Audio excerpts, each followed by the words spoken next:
پاک فیکٹری کے معزز ناظرین، السلام علیکم۔ امید کرتے ہیں کہ آپ سب خیریت سے ہوں گے۔ میں ہوں آپ کا دوست ارسلان احسن۔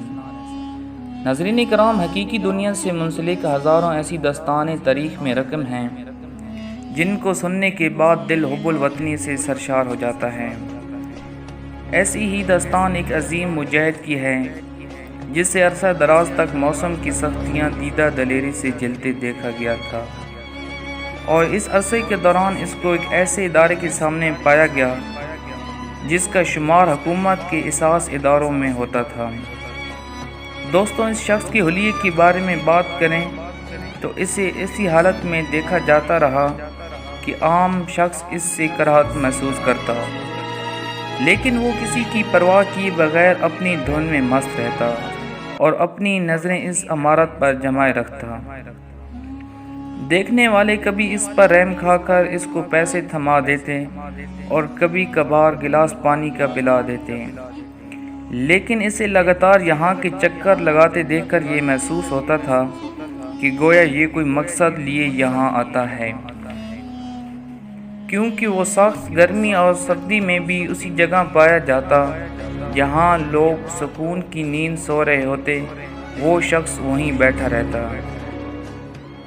یہاں حیرانگی اس بات کی تھی کہ یہ معمولی دکھنے والا انسان کوئی عام شخص نہیں بلکہ پاکستان کا ہیرو تھا۔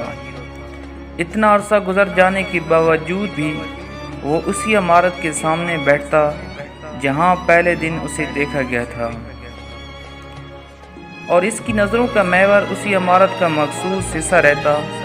جس سے وہ پہلے دن دیکھتا آ رہا تھا۔ اب لوگ اسے شک و شبہات کی نظروں سے دیکھنے لگے تھے۔ بالآخر ایک دن ایسا آیا کہ ان کا شک یقین میں بدل گیا کہ یہ فقیر لباس میں نظر آنے والا کوئی عام آدمی نہیں بلکہ کسی خاص مقصد کے تحت آتا تھا۔ ایک رات جب اس عمارت میں پولیس کا چھاپا پڑا تو وہاں سے غیر ملکی دہشت گرد اور بھاری مقدار میں اسلحہ برآمد ہوا، اور پتہ چلا کہ یہ لوگ جلد ہی وطن عزیز کو اپنے مظلوم مقاصد کے تحت ایک بہت بڑا دھچکا دینے والے تھے۔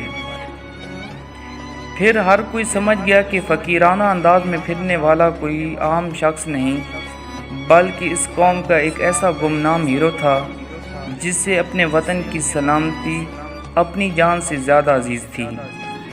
اور یہی وہ شخص تھا جس کی وجہ سے ہزاروں مظلوم لوگوں کی جانیں ضائع ہونے سے بچ گئیں۔ یہ وہ عظیم لوگ ہوتے ہیں جنہیں نہ کوئی تمغہ چاہیے نہ کسی قسم کی شہرت۔ وہ باہمت اور پختہ ارادہ رکھنے والا مرد مجاہد اپنا کام کر کے اس طرح غائب ہو گیا کہ گویا تھا ہی نہیں۔ حقیقی طور پر یہ مرد مجاہد جس نے اپنی جوانی کے خوبصورت دنوں سے لطف اندوز ہونے کی بجائے وطن عزیز کی خاطر سختیاں جینی، ایسے کئی گمنام ہیرو اس دھرتی پر جا بجا پائے جاتے ہیں، جن میں کیپٹن کریر بلوچ بھی شامل ہے جو کہ ایک روڈ ایکسیڈنٹ میں شہید ہو گئے۔ کیپٹن کریر بلوچ کے کارنامے سن کر عقل دنگ رہ جاتی ہے۔ کیا یہ واقعی انسان تھے یا کوئی انسان نما فرشتہ تھے جو وطن عزیز کی خاطر اتنی بڑی بڑی قربانیاں دے کر اس دنیا فانی سے کوچ کر گئے؟ نازوں اور لاڈوں سے پلے اس امیر زادے نے خود کو ایک ایسا کوڑا چننے والے کے طور پر متعارف کروایا جنہیں اپنے مقصد کی خاطر عرصہ دراز تک غلاظت اور گندگی کے ڈھیروں پر اپنا وقت گزارنا پڑا۔ بچپن سے ہی سونے کا نوالا کھانے والا یہ شخص جب بڑا ہوا تو وطن عزیز کی حفاظت کے لیے پاک فوج میں بھرتی ہو گیا، اگرچہ اس کے رشتہ داروں نے اس بات پر طعن و تشریح کی اور منع کیا کہ دولت کے ہونے کے باوجود اس نوکری کی کیا ضرورت ہے، تو کیپٹن کریر نے ایسے جوش سے جواب دیا کہ کوئی بھی شخص بولنے کے قابل نہ رہا، اور بتایا کہ کوئی بھی فوجی تنخواہ کے لیے بھرتی نہیں ہوتا بلکہ فوجی تو وطن عزیز کی حفاظت کے لیے بنتے ہیں،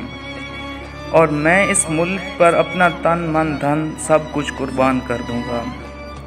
اگر آپ کو ہماری یہ ویڈیو آج کی اچھی لگی تو ہمارے ویڈیو کو لائک کریں اور چینل کو سبسکرائب کریں۔